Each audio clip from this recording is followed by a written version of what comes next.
आज की हमारी प्रतिभा है महाराष्ट्र में अहमदनगर की रहने वाली अनीता चौड़ापुरकर। अनीता चौड़ापुरकर ने कर्नाटक की कसूती हस्तकला की डिजाइन में सुधार किया। 100 से ज़्यादा पुरानी साड़ियाँ और पारंपरिक डिज़ाइन का अध्ययन किया और स्वयं ने ही इस हस्तकला में महारत हासिल की। अपनी सूझबूझ से उन्होंने नए कसूती डिज़ाइन बनाए जो मूल कसूती डिज़ाइन के तत्वों से मिलते जुलते थे। उनके हुनर के लिए 1992 में कर्नाटक सरकार ने उन्हें स्टेट मेरिट अवार्ड और केंद्र सरकार ने शिल्प गुरु अवार्ड से सम्मानित किया।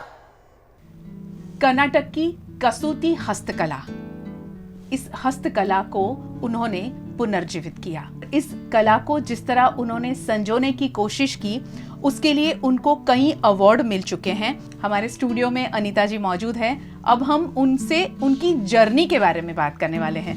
अनीता जी, बहुत बहुत स्वागत है आपका। नमस्ते। नमस्ते।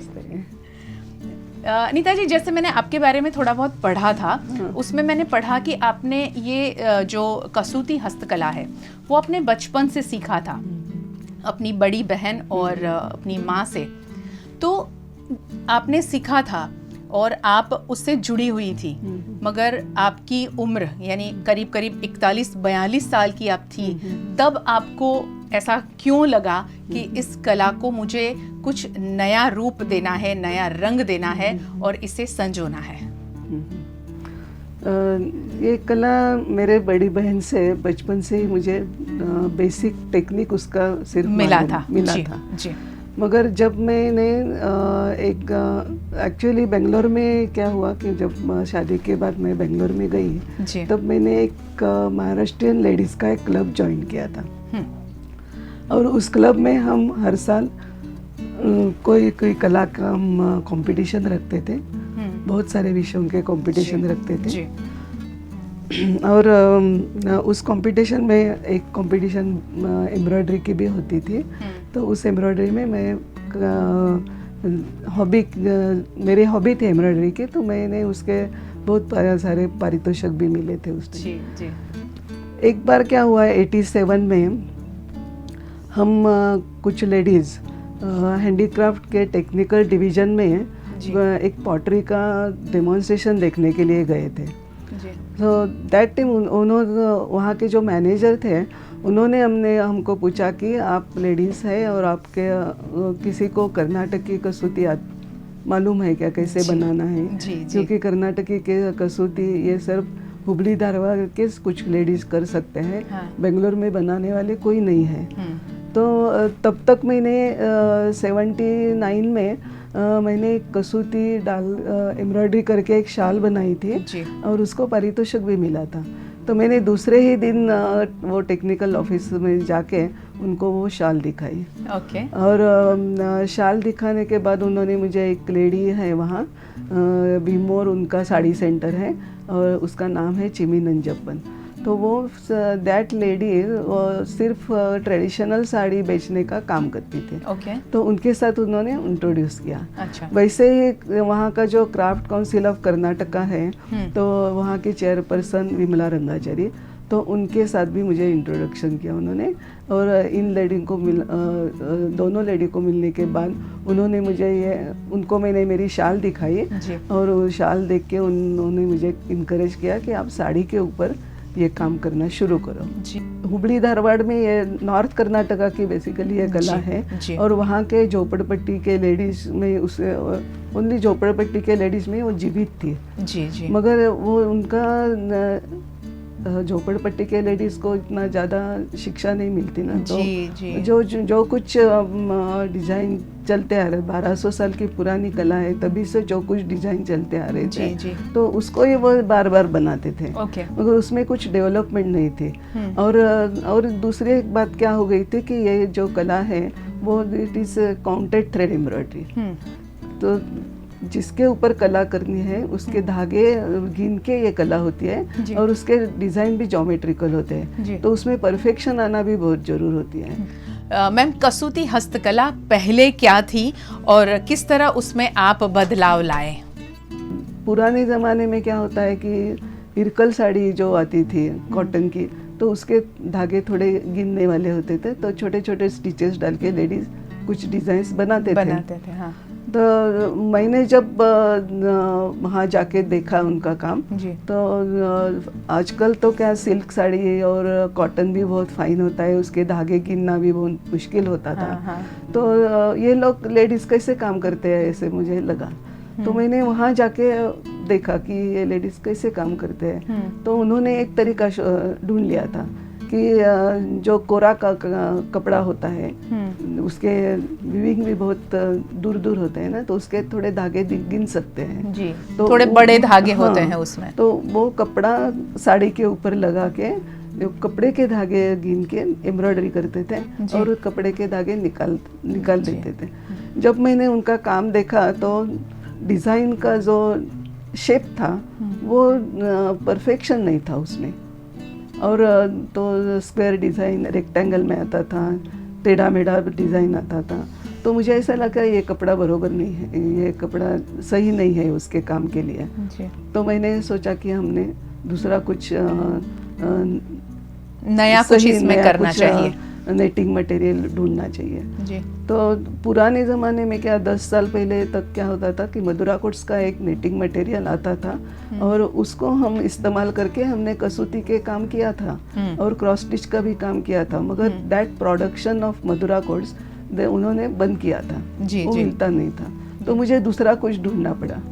तो उसके लिए मैंने 6 महीने तक बहुत कोशिश की और आखिर मुझे ऐसा मालूम हो गया कि कैलिको कंपनी का मॉस्किटो कर्टन नेट है, वो उसके लिए सही है। तो मैंने उस शॉप में जाके वो देखा, थोड़ा नेट लेके आई, साड़ी के ऊपर लगाया और उसके ऊपर काम किया। तो मुझे इतनी खुशी हो गई कि मुझे ये काम अभी आसान हो गया और मैं साड़ी के ऊपर ये बना सकती हूँ। आसान हो गया।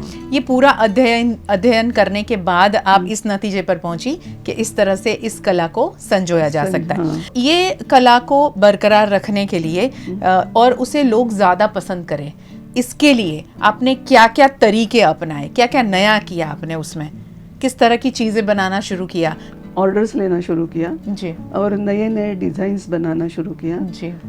जितने भी ऑर्डर होते हैं उतने भी हमने एक्सेप्ट करना शुरू किया और जब ऑर्डर्स बढ़ने लगे तो मुझे मदद की ज़रूरत थी।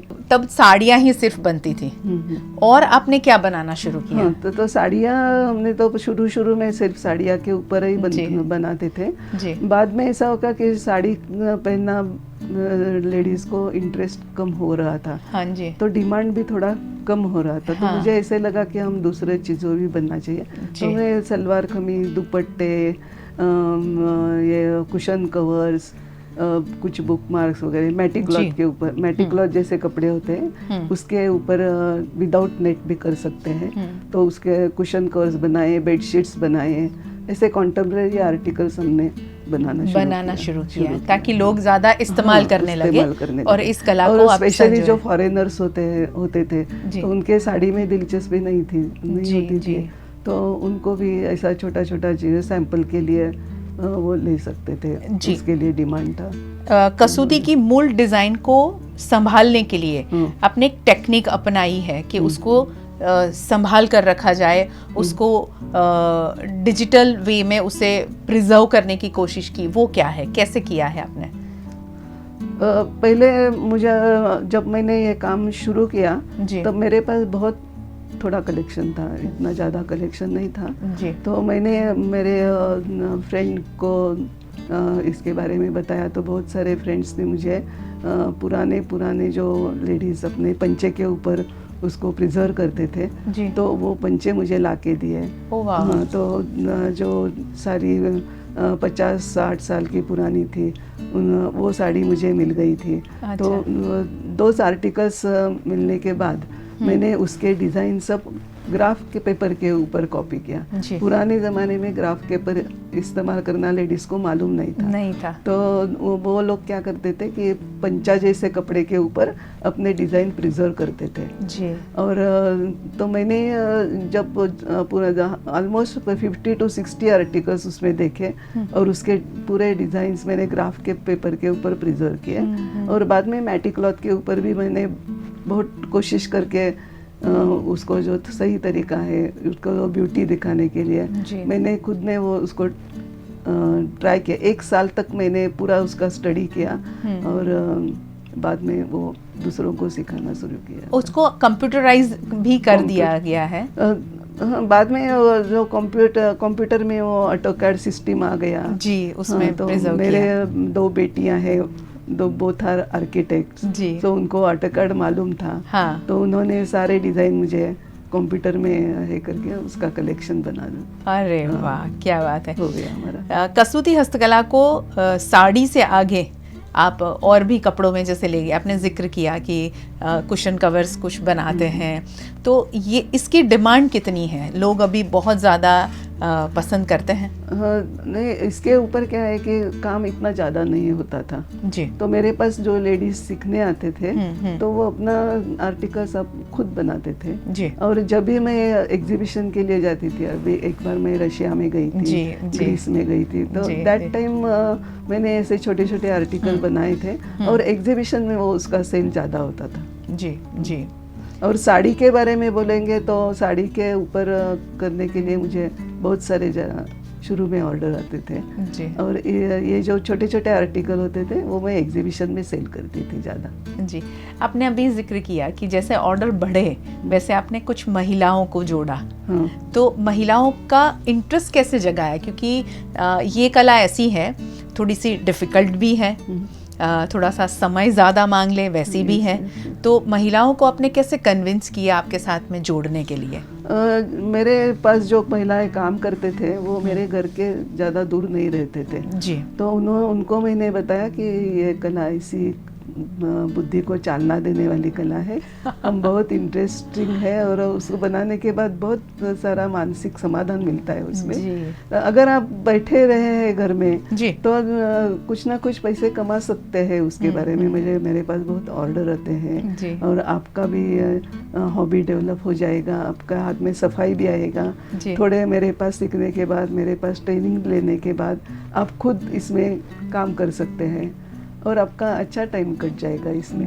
जी। तो 2-3 लेडीज ऐसे है कि उन्होंने मुझे मेरे पास 25 इयर्स तक उन्होंने काम किया है। जी जी। अभी भी कुछ मेरे पास जो ऑर्डर आती है वो मैं उनके पास भेज देती हूँ क्योंकि मैंने खुद ने अभी ये काम बंद कर दिया है। जी। माना ये शारीरिक कम कर दिया है। हाँ, फिजिकल प्रॉब्लम के लिए मैंने थोड़ा कम किया है, मगर अभी भी मेरे पास उसके ऑर्डर्स आते हैं तो मैं उनको उनका नाम और उनका एड्रेस, फ़ोन नंबर उनको दे देती हूँ क्लाइंट को, जी। वो उनके पास जाते हैं। जी। मैम, आपने अभी जिक्र किया एग्जीबिशन के बारे में। आप हमारे देश में तो कई एग्जीबिशन में आप जाती हैं, विदेश में भी, जैसे आप रशिया और ग्रीस 2 जगह गई, तो विदेश के एग्जीबिशन के अनुभव में क्या खास रहा? तो रशिया में जब मैं गई थी जी। तो इट वाज इंडियन फेस्टिवल, तो वहाँ मुझे सेल करने की परमिशन नहीं थी। ओके। ओनली सिर्फ दिखाना था आपको? सिर्फ एग्जिबिट करना था जी। और डेमोन्स्ट्रेशन करने का था। जी। तो वहाँ कुछ सिलेक्टेड लोग आए थे, उनके जो VIP लोग थे, बहुत सारे 2-3 दिन तक बहुत सारे लोग आते थे और उनको मैं डेमोन्स्ट्रेशन दिखाती थी। तो उसको देख के और उसकी जो नज़ाकत है एम्ब्रॉयडरी के, बहुत खुश हो गए। आजकल हाथ का काम देख नहीं सकते हम, बहुत कम लोग इसका ऐसा काम करते हैं और ट्रेडिशन को जीवित रखते हैं, तो आप ये बहुत अच्छा काम करते हैं, आप कभी छोड़ नहीं देना इसे। दोनों तरह से मुझे रिस्पांस मिला। जी जी। और ग्रीस में साड़ी मैंने एग्जिबिट किया था, मगर साड़ी में किसी को दिलचस्पी नहीं थी, उनको दिलचस्पी थी कि साड़ी कैसे पहनना है। अच्छा। तो उसका ही डेमोन्स्ट्रेशन मुझे स्टॉल के ऊपर मैंने शुरू किया था और सैंपल के लिए ऐसे छोटे छोटे चीज़ें मैंने लेके गई थी। कुछ टी कोस्टर थे, कुछ बुक मार्क्स थे, कुछ स्टोल्स थे, तो उसको उन्होंने खरीद लिया। जी। मतलब डेमोन्स्ट्रेशन हो गया वो साड़ी कैसे पहनने का।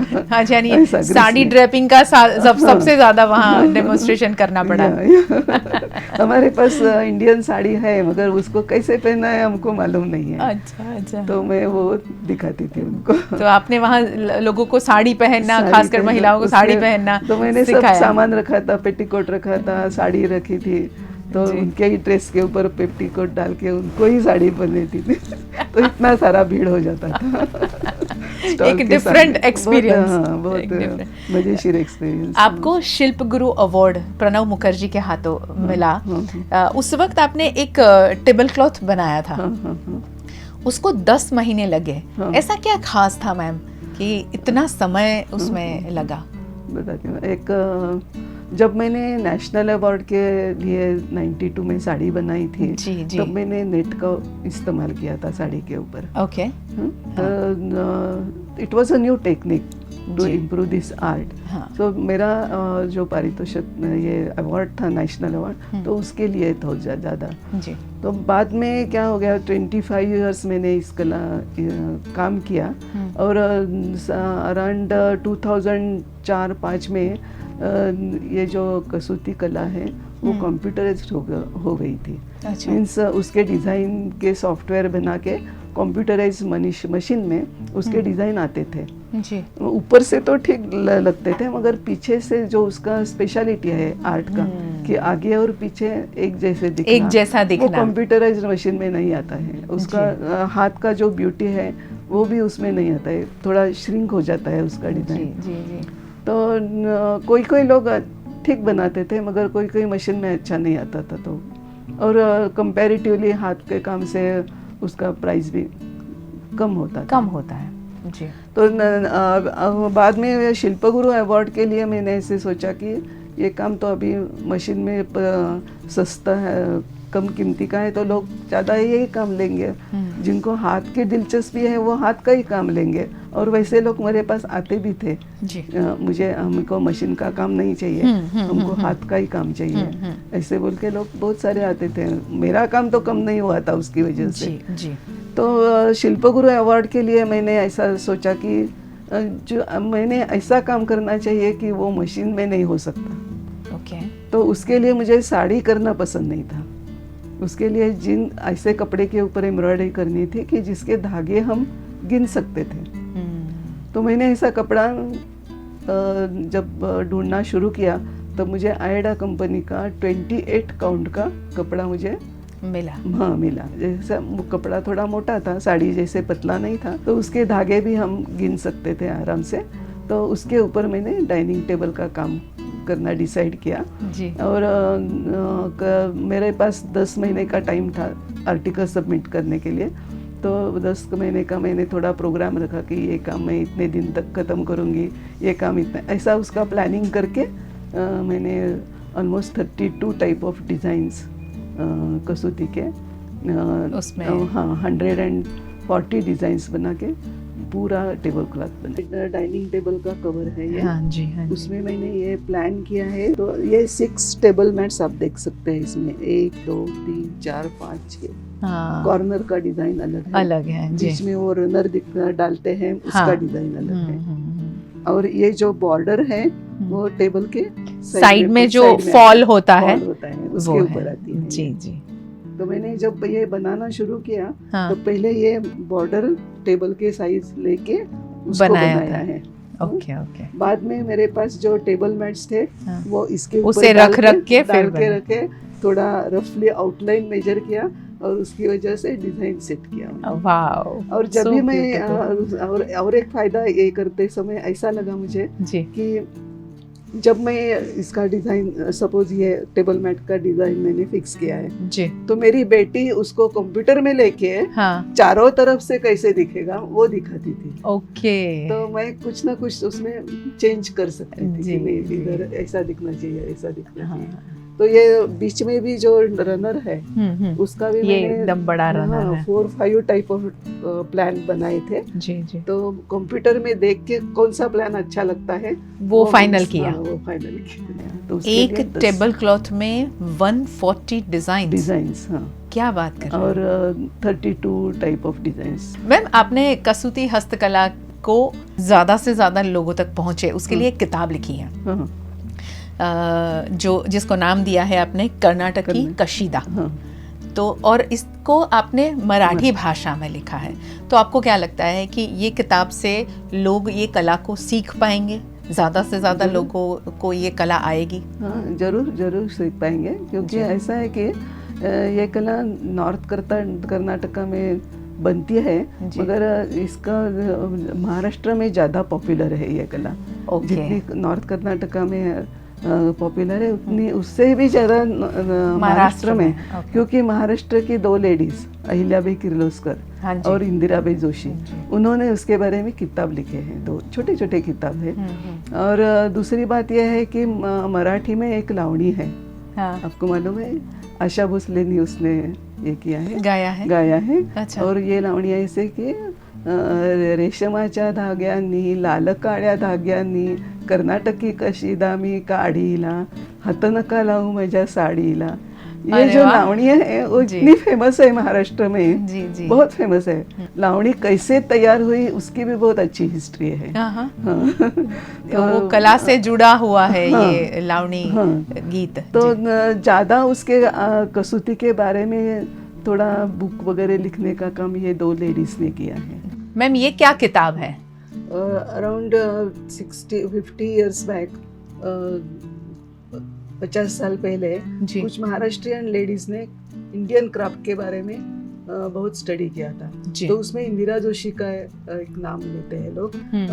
उन्होंने ये कसूती के बारे में एक छोटा सा बुक लिखा था। तो उसमें उन्होंने उसके हिस्ट्री के बारे में लिखा है, और जो बेसिक डिजाइन, इसमें डिजाइन्स भी है वो उस वक्त की डिजाइन भी उन्होंने दिया है। और विशेषता ये है कि उसके पारंपरिक नाम क्या है। तो पुराने ज़माने में लेडीज इस डिज़ाइन को अलंकार बोलते थे, और जो साड़ी बन जाएगी इस डिज़ाइन के साथ तो उसको अलंकारिक साड़ी बोलते थे। और उसका नाम भी ऐसा होता था कि काली चंद्रकला बोलते थे।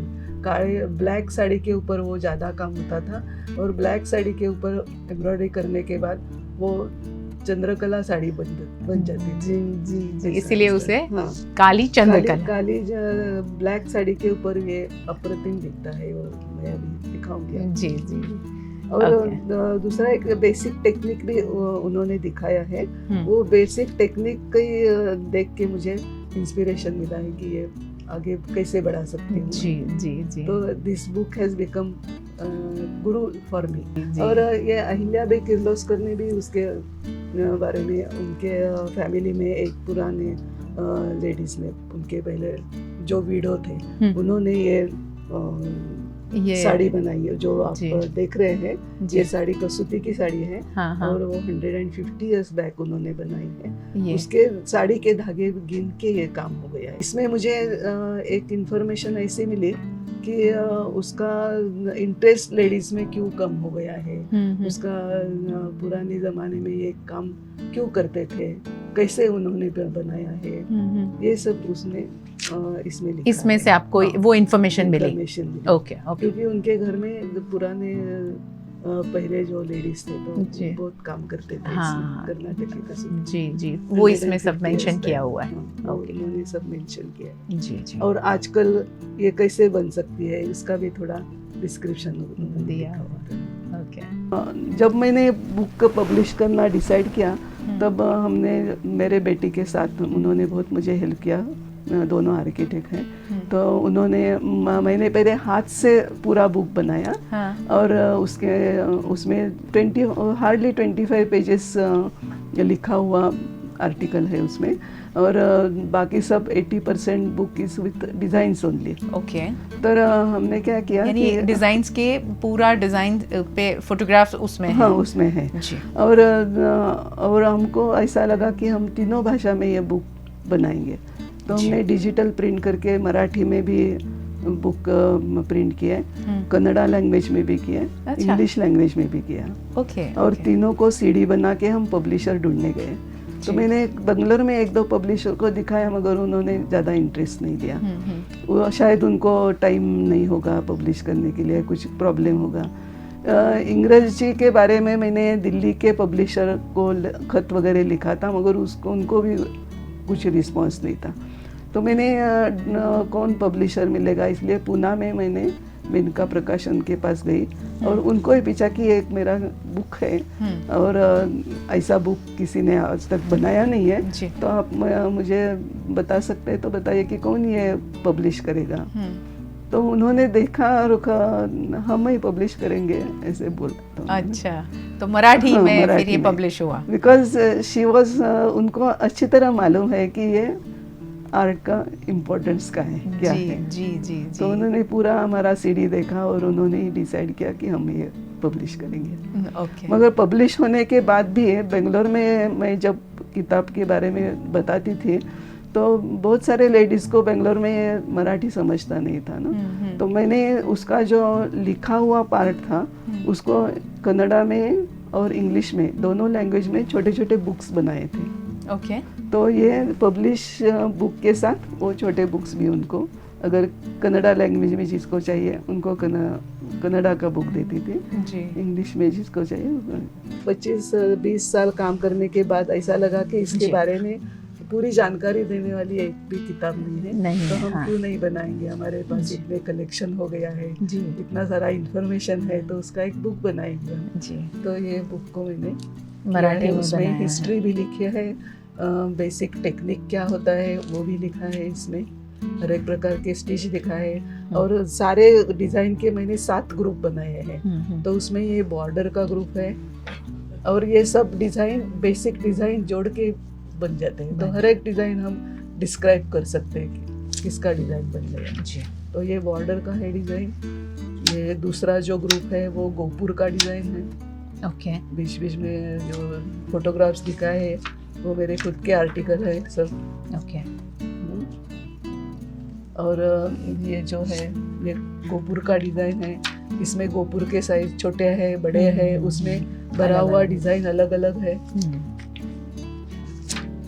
और तीसरा जो ग्रुप है वो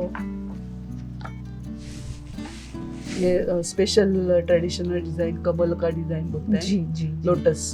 तो उसमें भी छोटे छोटे लोटस है, बड़े बड़े है, with different basic designs ji. Then third group हो गया, fourth group is 4 side symmetrical। ये देखिए आप कह रहे थे कुशन कवर मैंने almost more than 15 cushion covers अलग अलग डिजाइन के बनाए हैं। नेक्स्ट ग्रुप है 2 side symmetrical, तो उसमें हैंगिंग लैम्प आते हैं, तुलसी वृंदावन आते हैं, कुछ दीप का दिया दिखा है, स्टैंडिंग लैम्प, हैंगिंग लैम्प, ये ऐसे डिफरेंट टाइप ऑफ डिजाइन है। नेक्स्ट ग्रुप जो होता है वो एक 1 साइड फेसिंग डिजाइन, उसमें सारे animals birds and this special Indian design mango design. Okay. उसके भी बहुत सारे डिजाइन, पिकॉक के डिजाइन। इस बुक में ट्रेडिशनल डिजाइन के साथ मैंने जो क्रिएट किए हुए डिजाइन वो भी है, वो सभी इसमें सभी इकट्ठे हैं। एक ही डिजाइन देख के same design you can make it in cross stitches. Okay. तो उसका एक सैंपल मैंने इसमें दिया है इस बुक में। यानी ज्यादा से ज्यादा लोगों तक इस कला को आपको पहुंचाना है, not only in Maharashtrian ladies but Kannada speaking, English speaking ladies को भी उनको मिल गया है। आपने जैसे कहा कि आपके बच्चे भी आपको बहुत सपोर्ट करते हैं, परिवार से इतना सपोर्ट मिला, लोगों से कितना सपोर्ट मिला जब आप कुछ नया करने जाते हैं, और उसमें भी मैम जो पुरानी चीज़ें हैं उसको नया रूप देने की जब हम कोशिश करते हैं तो जल्दी उसे लोग स्वीकारते नहीं हैं, ऐसा सोचते हैं कि नहीं वो पुराना ही सही था। तो वो लोगों का सपोर्ट आपको कैसे मिला? मेरा जो क्लब था महाराष्ट्रियन लेडीज़ का क्लब, स्नेहधारा बोल के क्लब है, तो उन लेडीज़ को भी मैंने बताया कि मुझे ऐसा काम करना है, इसमें मुझे बहुत दिलचस्पी है। तो बहुत सारे लेडीज़ ने क्या किया, मुझे पुराने उनके पहचान वाले लोगों के पास पुराने साड़ी अगर है तो उन्होंने मुझे बताया कि उनके पास कसूती बनाई हुई साड़ी है, बहुत पुरानी है। कोई लेडीज़ हम हुगली धारवाड़ के साइड के भी लेडी जो मराठी जानती है वो भी हमारे मेंबर थी, तो उनके पास भी पुराने वो पंचे के ऊपर जो प्रिजर्व किया हुआ डिज़ाइन था, तो वो पंचे मुझे ला के दिए। मेरी एक फ्रेंड है वहाँ, तो उसकी मम्मी भी ऑलमोस्ट 90 ईयर्स ओल्ड थी, तो उसने खुद ने बनाए हुए जो पंचे के डिज़ाइन थे वो भी मुझे दिखाए। और उस लेडी ने मुझे उसके नाम क्या थे, traditional name of each design, वो मुझे उसने बताया। तो वो नेम मुझे उससे पास मालूम हो गए। जी। जैसे कि शंख का डिज़ाइन है, रुद्राक्ष का डिज़ाइन है, लैम्प के डिज़ाइन है, पेडेस्टल है, स्टैंडिंग लैम्प है, ऐसे बहुत सारे उन्होंने मुझे नाम बताए। तो मैंने वो बुक में मेरा पूरा एक्सप्लेन किया है। मैम, आपके साथ में 25-26 साल से महिलाएं जुड़ी हुई हैं और बहुत अच्छा काम कर रही हैं, जिसमें JH कविता को कर्नाटक सरकार ने सम्मानित भी किया है। कसूती हस्तकला को बढ़ावा देती हैं ये सारी महिलाएं। इसीलिए तो इन महिलाओं के साथ साथ में और भी लोगों तक आप ये कला पहुँचे। इस कसूती हस्तकला को अगर संभाल कर रखना है, संजो कर रखना है, आपने पुनर्जीवित तो कर दिया उसे, मगर अब हमारी जिम्मेदारी है, आने जो दूसरी पीढ़ी है, मुझसे भी जो छोटे हैं, हम सबकी जिम्मेदारी है कि उसे और ज्यादा साल तक लोग उससे जुड़े रहें। बहुत सारे लेडीज क्या होते हैं कि उसको बनाने का तरीका देख के और टाइम कितना लगता है ये देख के थोड़ा इंटरेस्ट कम लेते हैं उसमें, मगर जो इंटरेस्ट लेते हैं उनको मेंटल सेटिस्फेक्शन उसमें बहुत मिलता है। और उसको जो एकाग्रता की जो ज़रूरत होती है, कंसंट्रेशन की ज़रूरत है, उससे एक प्रकार का मेडिटेशन भी हो जाता है। तो जिन लेडीज़ को इसमें दिलचस्पी है उन्होंने वो ज़रूर सीखनी चाहिए और अगले पीढ़ी को उसको सिखाना चाहिए, तभी ये कला का पालन पोषण हो जाएगा और ये कला जीवित रहेगी। तो उसके बारे में और एक मैं बताऊंगी आपको कि अहिल्याबाई किर्लोस्कर का जो एक बुक है, उसमें उन्होंने लिखा है कि कर्नाटकी कसौती इज़ बहुत बड़ा कला सागर है, उसमें आप जितना डूब ले लेंगे उतने ही मौलिक रत्न उसमें मिल जाएंगे आपको। तो वो अनुभव मैं अभी ले रही हूँ। बहुत शुक्रिया मैम हमसे बात करने के लिए। Thank you so much. Thank you so much. अक्सर हमें हमारे बड़े बुजुर्ग कहते हैं किसी एक कला से जुड़कर रहिए ताकि आपका कंसंट्रेशन, आपकी क्रिएटिविटी और आपकी पॉजिटिविटी हमेशा बरकरार रहेगी। मैम ने जैसे कहा कि आप ये कला को संजोने की कोशिश करें, आपका कंसंट्रेशन बहुत अच्छा रहेगा और आप इस कला को जीवित रख पाएंगे। चाहे आप कर्नाटकी कसूती कला से जुड़े या किसी भी कला से जुड़े, कला से जुड़ना हर एक व्यक्ति के लिए बहुत ज़रूरी है, क्योंकि हम जब किसी कला के साथ जुड़े रहते हैं तब हमें ऐसा लगता है कि हमारे इर्द गिर्द जो भी नेगेटिविटी है उससे हम पॉजिटिविटी में कैसे तब्दील करें, क्योंकि हमारी जो सोच है वो बहुत पॉजिटिव हो जाती है। इसीलिए कला के साथ में जुड़ना बहुत ज़रूरी है। प्रतिभा कार्यक्रम में आज हमने बात की अनीता जी से। अनीता जी ने बहुत बड़ा काम किया है, कर्नाटकी कसूती हस्तकला को पुनर्जीवित किया है। आपने कुछ ऐसा किया है?